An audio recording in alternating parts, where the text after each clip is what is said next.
साहब कुछ पैसे की मदद कर दो। बेबी इसकी 1 रुपए की मदद मत करना। चुप कर। और मैं तेरी एक ही शर्त पे मदद करूंगा, तू आज के बाद कभी भीख नहीं मांगेगा। ठीक है साहब, नहीं मांगूंगा। ये ले 2 लाख रुपए। ठीक है साहब, मेरा वादा है आपसे आज के बाद कभी भीख नहीं मांगूंगा। ये क्या बात हुई यार, तुमने 2 लाख रुपए दे दिए उसको। मैं नहीं चाहता मेरे देश में कोई भी भिखारी रहे। देखा, आज मैंने एक भिखारी और कम कर दिया। वाह यार बेबी, तुम कितना देश के बारे में सोचते हो। हाँ, वो खेत वाली जमीन फाइनल हो गई। अबे तू 6 महीने में ऐसा क्या किया जो इतना अमीर हो गया। मैंने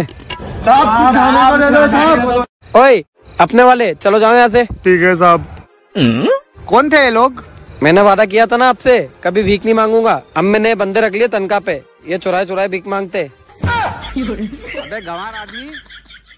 रात के 2 बजे चाची का मोबाइल बजा। चाचा ने देखा मोबाइल पे मैसेज था ब्यूटीफुल। चाचा ने तुरंत चाची को उठाया और गुस्से से पूछा, यह क्या है? तुम्हें ब्यूटीफुल का मैसेज किसने भेजा है? चाची भी घबरा गई।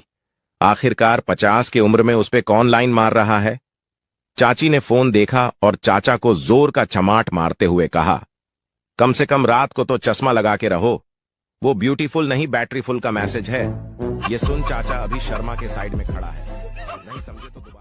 दोस्तों, एक महिला ने अपने जन्मदिन पर 5000 रुपए खर्च करके फेसलिफ्ट कराई। घर लौटते समय वह एक साड़ी की दुकान पर रुकी और दुकान से जाते समय उसने युवा दुकानदार से पूछा, भाई साहब क्या आप मेरी एज बता सकते हैं? दुकानदार बोला, मैडम आपकी एज लगभग 30 साल होगी। महिला ने कहा, नहीं मैं वास्तव में 40 साल की हूँ। इसके बाद महिला एक रेस्टोरेंट में गई और उसने वेटर से भी वही सेम प्रश्न पूछा। वेटर बोला, आप लगभग 35 साल की होंगी। महिला ने मुस्कुराते हुए कहा, नहीं मैं 40 की हूँ। महिला जब बस स्टॉप पर गई तो उसे एक बूढ़े अंकल दिखे। उसने अंकल से भी वही सेम प्रश्न पूछा। अंकल ने महिला के सामने एक शर्त रखी। उन्होंने कहा कि यदि मैंने आपकी सही एज बता दी तो आपको मुझे 400 रुपए देने पड़ेंगे और यदि मैंने गलत बताया तो मैं आपको 400 रुपए दूंगा। महिला ने सोचा मौका अच्छा है, उसने शर्त मान ली। अंकल ने कहा, आपकी एज 40 साल है। महिला ने हैरानी में पूछा, लेकिन आपने मेरी सही एज कैसे बता दी? अंकल बोले, मैडम पैसे निकालो, मैं तो उस रेस्टोरेंट से ही आपका पीछा कर रहा था।